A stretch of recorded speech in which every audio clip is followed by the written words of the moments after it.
Welcome, everybody, back to a new edition of the Tech Trailblazers Founders on Fire podcast. My name is Rose Ross, and I'm the founder of the Tech Trailblazers.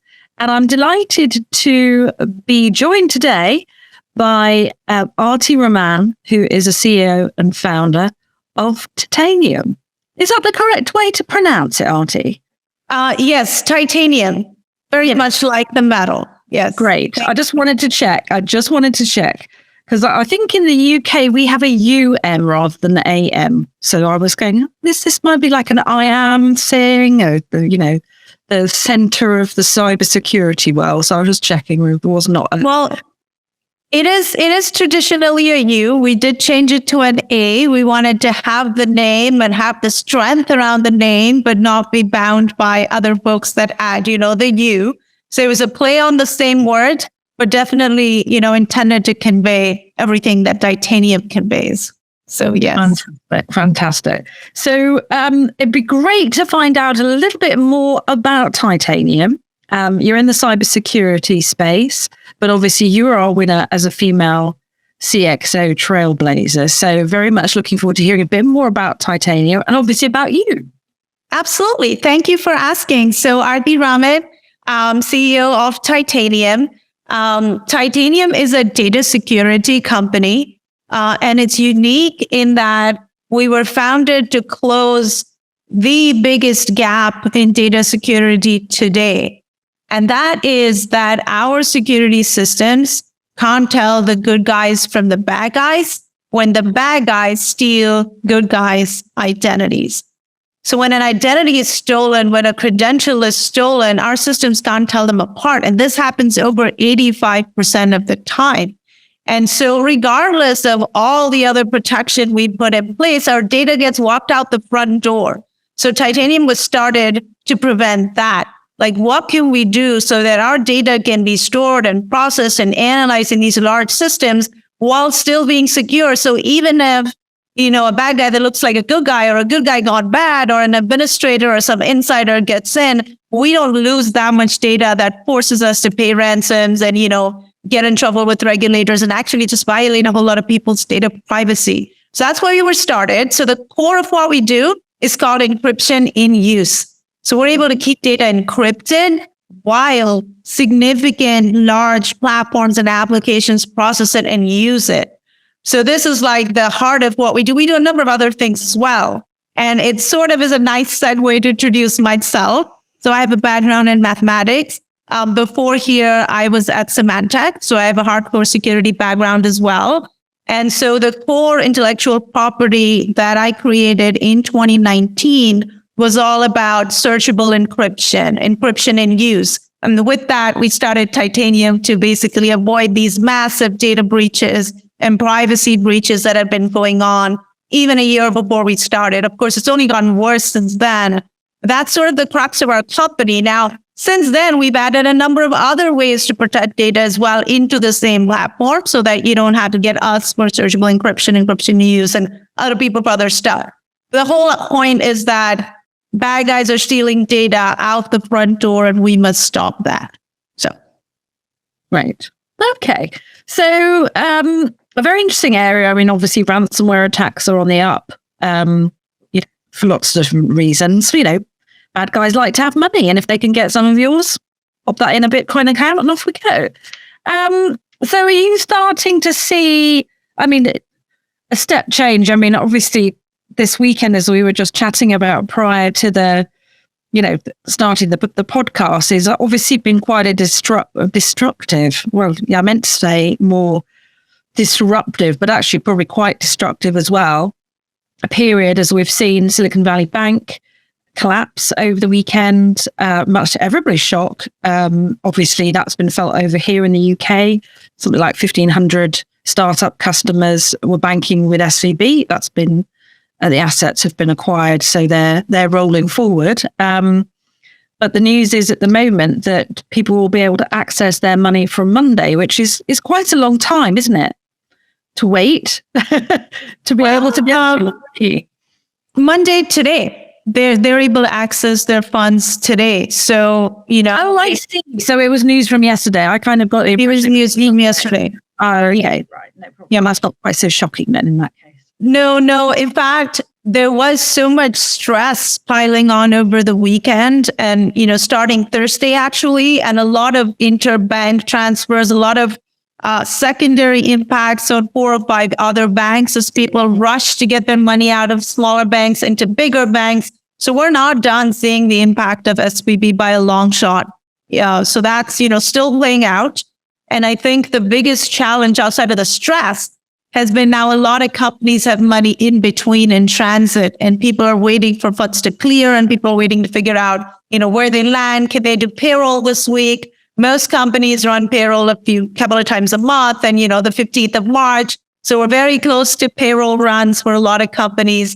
So there's still a bit of stress, until this settles down over the next day or two for Silicon Valley Bank. And then I want to say a week for other banks at least. So a lot more. Well, as if we hadn't had enough excitement, really. So there was a lot. And I know. One of the things I've seen some reporting about people saying that this is now going to be a great time for the bad guys because they love something like this. And obviously people are stressed, as you say. They're concerned about money. Some people are concerned about bankrolls and such like. And this feels like a great opportunity for people to start, phishing attacks, other stuff, while people are a little bit on the back foot. Do you think that that's something that we're likely to see over the course of the next week or so?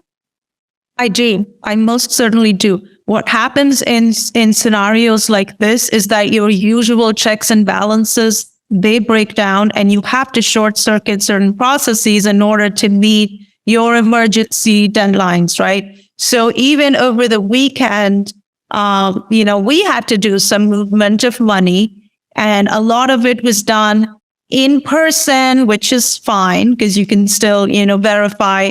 A lot of documents we are seeing sent back and forth by email that would normally be sent by secure link or other ways. There are a lot of parties involved that we're talking to that we aren't typically talking to at these organizations. It's not my relationship manager at the bank. It's not the person, I know and trust that's verified. A lot of people jumping in to help out. So I know that there's very, very strong opportunities for people to fall for, email scams and other such text messaging scams where they are, especially because they're moving large sums of money around these days. So definitely, I think it's ripe for fraud and ripe for scam. We have to be careful. Well, yeah. So everybody be safe out there and be mindful that it may be urgent, but do think carefully. So you talked a little bit about, let's talk on brighter things, perhaps, because obviously this has cast a big cloud over Silicon Valley and the rest of the startup world. You talk about a background in statistics, a mathematician. How did you come to choose that path?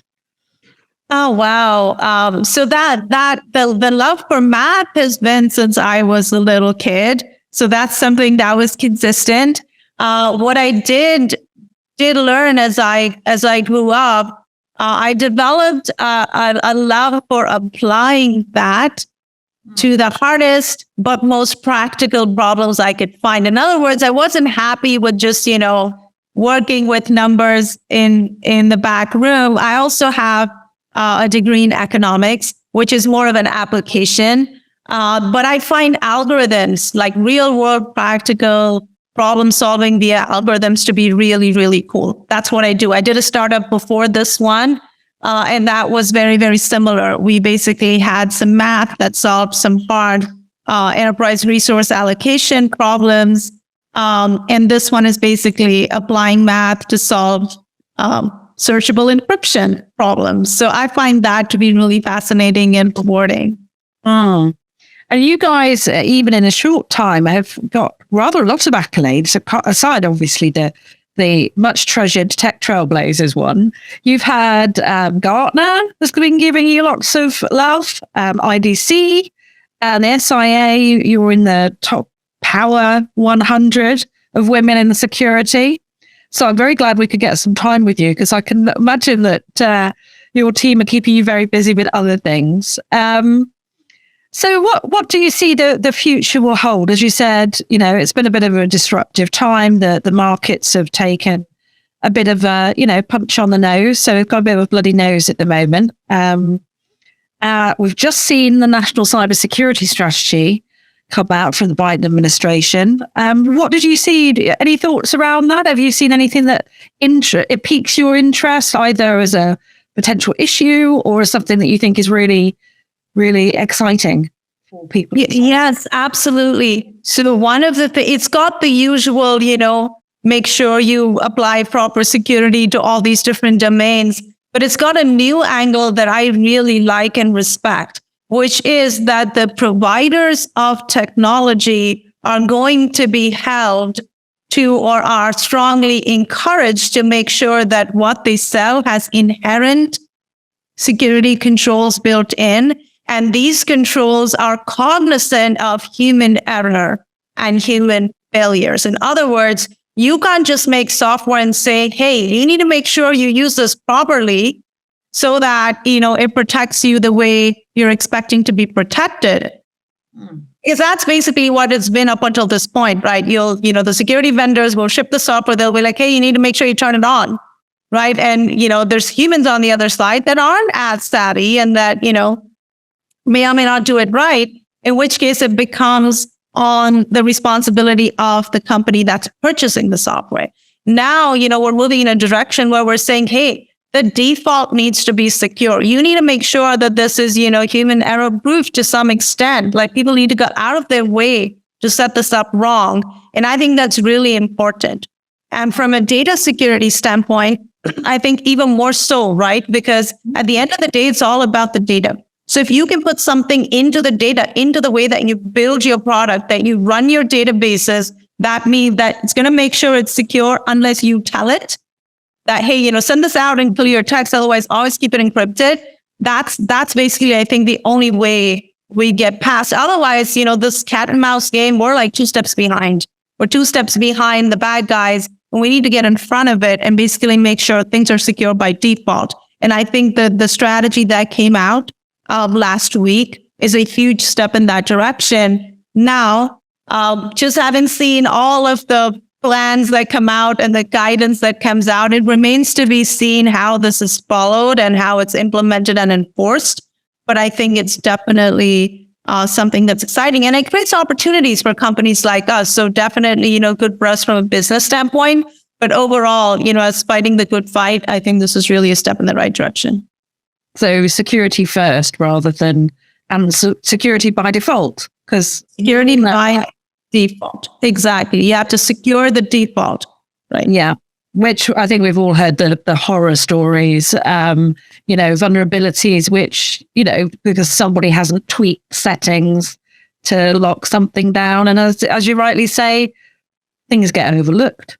You think, oh, I ticked that box, but no, you didn't, or whatever it is. So it's important from that perspective for sure.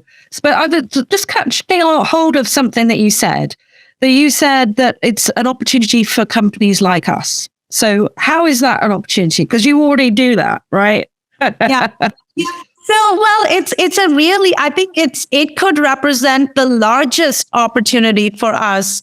And it hasn't been so far. So up until this point, a company like us, which keeps your data secure in, bad attack scenarios. We also do a lot of other things. We do privacy enforcement. We do traditional security, like, encryption, other types of encryption and tokenization, things like that. But before this, we sold to enterprises, large enterprises, saying, hey, here's how you keep your data secure. That was one category of customers. We sold to SaaS companies. Right? Look, you guys have other people's data, so it's really important for you to keep it safe. So, use Titanium and do that so that if something bad happens to you, you don't compromise 20,000 of your other customers. That was a category. But I always thought we really should be selling to product companies. We should be selling to the guys that are supplying the software or the databases or the applications within which enterprise data resides, because then these enterprises don't have to buy us and bolt us on afterwards. right? Because right now we go in and we're like, hey, what systems are you running? Where could we attach ourselves? How can we make sure that we get in the way of the pipeline of the data so that we can secure it? Versus if we sell to the product guys, they can bake us in, right? And so that I think represents the future, because I don't think data security should be a bolt-on after the fact thing, because you inherently are less secure than you would be if it was just in the design, right? So I'm really hoping that a lot of product companies, security vendors specifically, because they have security data, are going to take notice, or data heavy AI, ML, a lot of data heavy companies are going to take notice, find companies like us and build us into their stack, because then we can be the most effective, right? So that's why I'm excited. It definitely sounds like a great opportunity. And I think what comes to mind for me is security at source. So, it's inherent in all of the products that, include Titanium, which is, yes, definitely a good opportunity. And, as you say, it'll be interesting to see how it pans out. How do you encourage that type of thing within the vendor community? But it does sound like that a spotlight has now been put on this as a, guys, you can't just give people a hammer and then get upset when they don't just bash a nail in. Exactly. Absolutely. Sorry. No, carry on. No, carry on. So that's just what we say. An interesting example I do have is Palo Alto Networks does use Titanium. We have an integration with them that bakes us into one of their product lines. And this is their SOAR product. It's called Cortex XSOAR. And for all of those customers, they have the option to put Titanium, because it's already integrated into that. So they can now have all that sensitive data that flows into their security operations center be secure. We've done it once, but I think it's a really nice example. And with this sort of guidance, if we can showcase and leverage that idea into other products, it'll have a more of a significant impact than chasing down, end customers one by one. But, we'll see. I think you need to do all of it, but this is good. Yeah, well, that sounds encouraging. And as you say, leveling the playing field means that we can be more agile, we can be more secure, which has got to be a good thing over the coming years, because let's face it, it doesn't feel like there's less going on with regards to security issues. So what does the future hold, apart from obviously a new sales strategy to target the technology vendor community? What more can we look forward to from you guys? So we have changed our messaging a little bit this year, and it's an interesting change. And so I thought it's worth talking about. Up until last year, we were talking all about the outcomes we were driving with respect to security and privacy. And it was really strong, right? We're saying, the worst of attack, compromise scenarios, we can protect you. Or, you got a ton of data and all these privacy regulations. We can enforce those for you really efficiently because we do this, protect the default. Now with the, looming economic uncertainty, let's say we don't know that it's a recession uncertainty, with budget impacts, with layoffs, resource impacts, we've realized that we're solving another aspect of their business, which is that one investment in a platform like ours, it's addressing lots of different use cases. So we speak to a consolidation approach now. And I think that is reflecting not just in a positioning for Titanium, but in what's actually happening in a lot of companies. What they're realizing is that if you stitch together many different solutions over the course of time, you have all these cracks and exposures where these things come together, right? API security, where systems talk to each other, data can be stolen, right? All these different interfaces, etc. Not to mention people don't have enough people, enough money. So we're saying consolidation is actually the way to go. It's time that your data security was handled consistently, was, handled continuously, where you could make sure that not just your crown jewels over here are protected, but all the 6,500 copies of them everywhere are protected. So this is like the flavor of the day. which I think is going to be the flavor of years to come, where I think that companies are going to look at ways in which they can leverage the quality of enforcement they do in one place across other systems as well. Because again, if we don't do this like default, high coverage situation, we're just going to be 3 steps behind the bad guys always. So we have to change the rules of the game. Excuse me. And I think we have the potential to do that. And it's being well received as well, as you mentioned, with all the recognitions. Did this answer your question? I'm not sure if I hijacked it and took it in the direction I wanted to. That's fine. That's your job. You're a leader. So I was stalking you a little bit because I could before our call. And I noticed you did a really nice shout out to somebody who at Symantec, actually, who has some kind of food blog. A gentleman who I think you worked for. Is it ringing any bells? Shantanu, yes, I did. So, you know, obviously you've received a recognition as a founder, as a female founder.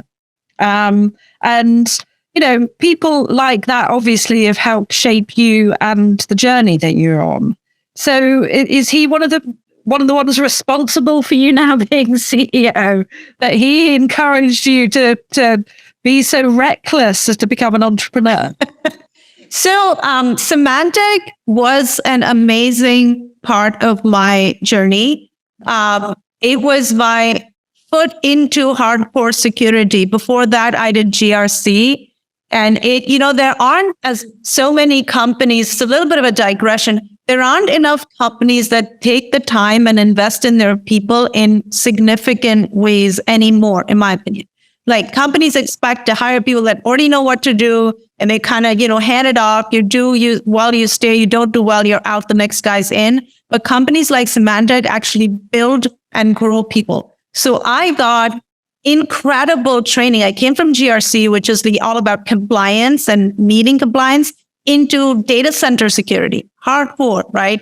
So the training, the exposure, the confidence building, the team building, all of that, I think, got me interested eventually in this type of thing, like diving into information protection, diving into encryption, not being afraid to get the nuts and bolts. So I think that was an amazing environment. And Shantanu was my first boss at Symantec. And like I said in my shout out on LinkedIn, it was amazing. Like the team building, the knowledge sharing, the personal encouragement, the support was fantastic. So he was among my bosses. I got promoted and it moved up a couple of times, but definitely foundationally, he gave me the opportunity. He hired me, from a non-hardcore security world into something that was very, very rigorous. And so I appreciate that opportunity. I will always have a place for him in my heart. Yes. Good. Well, hopefully there's a place for you at his table. He seems to be able to conjure up all the most amazing dishes from what I can tell. So that was interesting that you've come from GRC, and I think you've also touched upon a really important aspect of cybersecurity at the moment. Is there's been talk for I don't know how long about technology skills gap, getting more people in, getting more women in, getting more diverse people in. So if you've not been given that opportunity to make the leap, so we'll just say a step, but it probably felt a bit more like a leap from GRC into cybersecurity, pure. Do you think that you would have made that step in another way? Or do you think it was the fact that opened up for you and somebody went, you know what, she understands this and she's, we like who Arti is. She's a fit for what we want to do, and we can mold her, we can encourage her, we can train her to be what we need, even if she's not quite got the knowledge base or experience that we need right now? So I think it's always a combination. It's a two, you don't clap with one hand. I think I'm a bit of an unstoppable person anyway. So I would say that I look for ways and I look to push through walls. However, right, matching that personality with somebody on the other side that's willing to let you in is so important. So I think while you can't force people to take on cyber, which is like really important. I think everyone should do it. But where there is true desire to make a contribution, willingness to put in the work, and the ability to actually rise up, where those exist, I think it is criminal that there aren't enough people on the other side willing to give people that opportunity. Most people, not most, many people in our field are self-taught and they are amazing. So you just have to have, you need to make sure that you take a close look if someone's raising their hand, basically. I mean, I'll tell you, I'm a PhD dropout.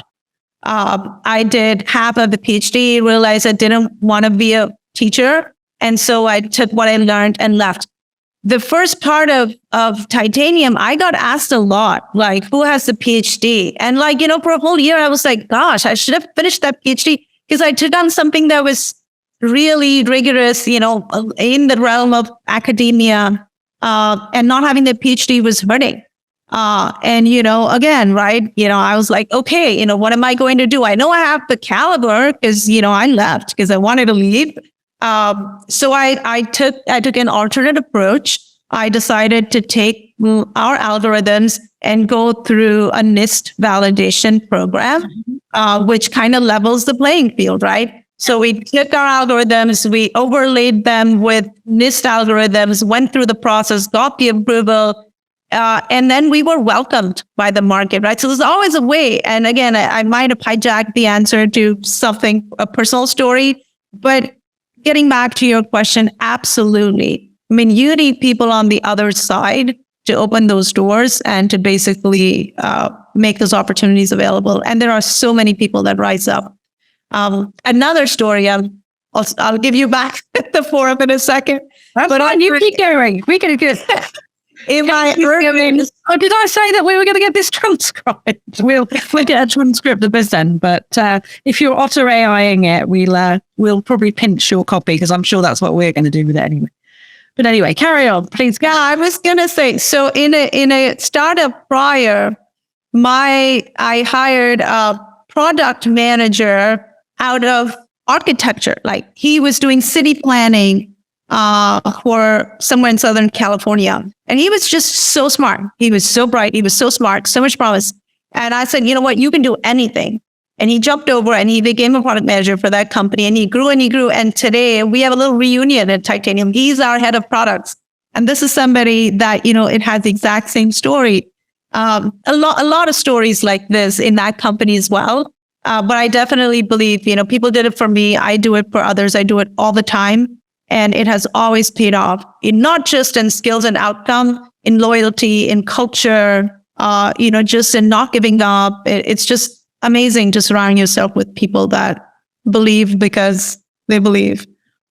Yeah. And then you get that diversity around the team if you don't all have the same path. That's true. Otherwise, you just don't see things. You will all see things in exactly the same way. And then you get tripped up because there's a different way of looking at it. Oh my gosh. All right. So one of the things that CISOs have moaned to me about is I won't say running battle, but shall we say continuous arm wrestle with HR professionals who perhaps don't see, because obviously you're in a startup, so you're probably much more involved in the recruitment process because you are overseeing everything. You want to make sure people fit in culturally as well as, within your strategy. So, you haven't, and this is not, bashing HR professionals, but just in this particular instance, when people who are a major part of the recruitment process do not really understand what's required and maybe will look, they need to have 5 years SOC experience, or they need to have this type of ability and, ideally have a degree in cybersecurity or computer science or whatever it is. Do you think that people need to have more meaningful conversations and educate into the recruitment process to say, hey, this is what we like because this is kind of what we know should work. But we're also interested in people who maybe don't tick all these boxes, but who are very, get some people in front of us who maybe are making a transition from a different industry or a different role, whether they're coming from GRC or they're coming from accountancy or they're coming from, law enforcement or wherever, or in a different sector, or don't have the type of degree or even a degree, but as you say, maybe have built up experience through their own, self-learning. Do you think that's something that's going to be important if we want to bridge that gap? Yeah, what I've seen work is to hire security people through specialist recruiters or, people that hire just for our domain. And there, I think we have more success and we have the ability to change that process a little bit more. Because I think when you look at the generalist HR mindset, then it becomes, you kind of boil it down to these, boxes that you check, and it doesn't work. But I think there's enough activity in security that can both keep security-focused hiring occupied, as well as yield better results. So now it's a bit of a cop-out answer, but that's what I'm doing. So I basically work with people that understand and know. And the other thing we also do is we do like sample profiles. That always helps, right? Like, here's an example of somebody that's a great candidate that has a typical background. Here's an example of somebody that's also a great candidate that has a very non-typical profile. And another one, and here's someone we don't know, but we'd be willing to give an opportunity to because, they're young, they have this type of education. So something like that helps. But it's very difficult to find success making that one checklist because firstly, there aren't enough people. And it's a domain that requires resourceful and creative thinking. You don't think it, but it is. So you need, and it's hard to check for that if you just stay, with the typical profile. Does that make sense? Yeah. No, I like the sample sort of candidates that you think this will be a good one, this will be a good one, this can be a good one. Yeah. Because I think that allows people to kind of visualize, oh, okay, yeah, they don't have that, but they do have this, which could be really beneficial within that team. Yeah.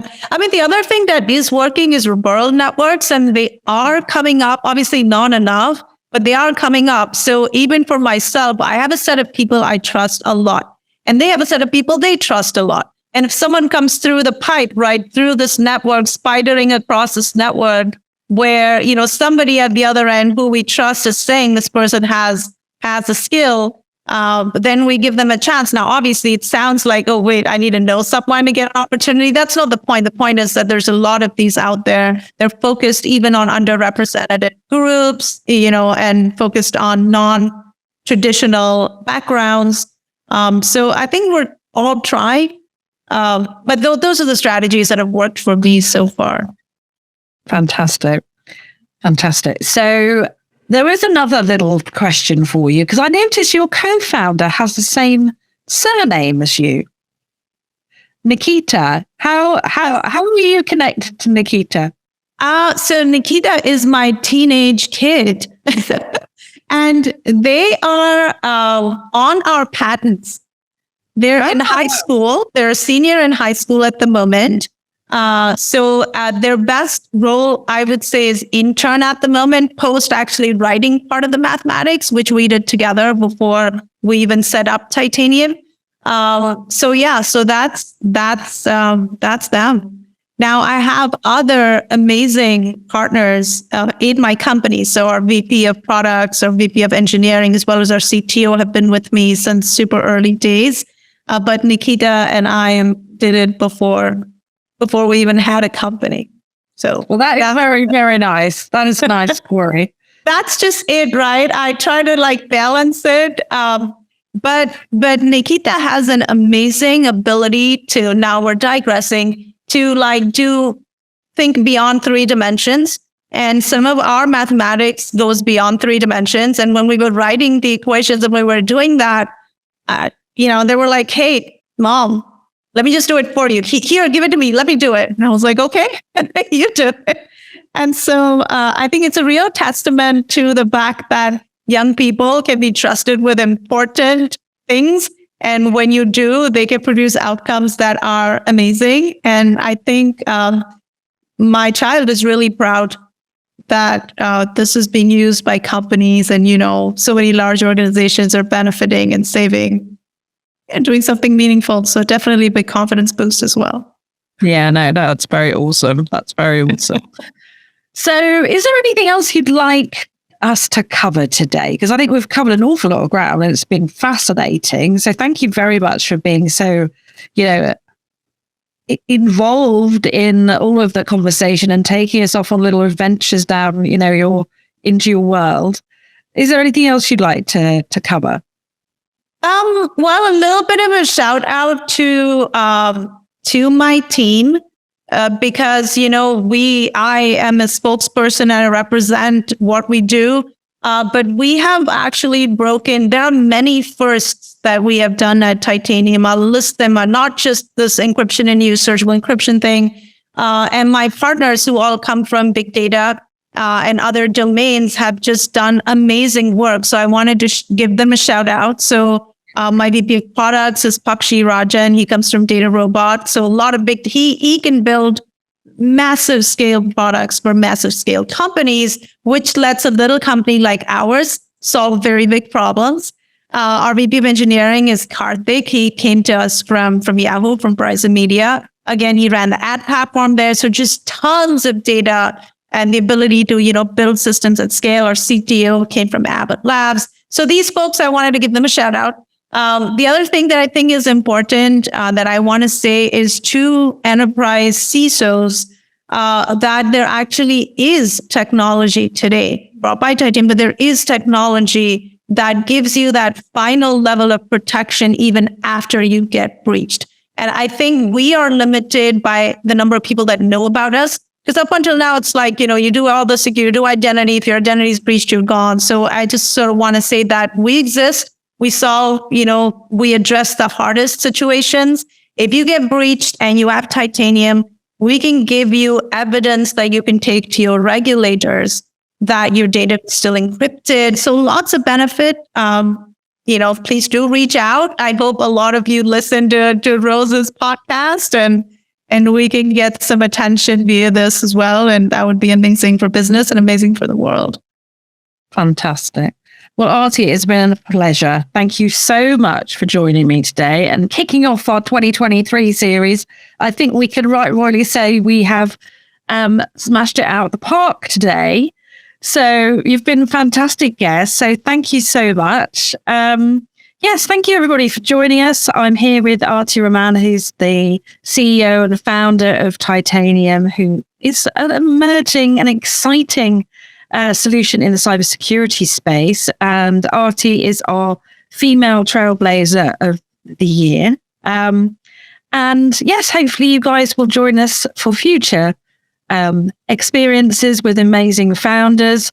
But for now, you can find us at techtrailblazers.com or on Twitter at techtrailblaze or techtrailblazers on LinkedIn. Thank you so much for joining us. See you soon. Thank you, Arti. Thank you. Take care. Bye-bye. Fantastic. Thanks a lot. Bye-bye now.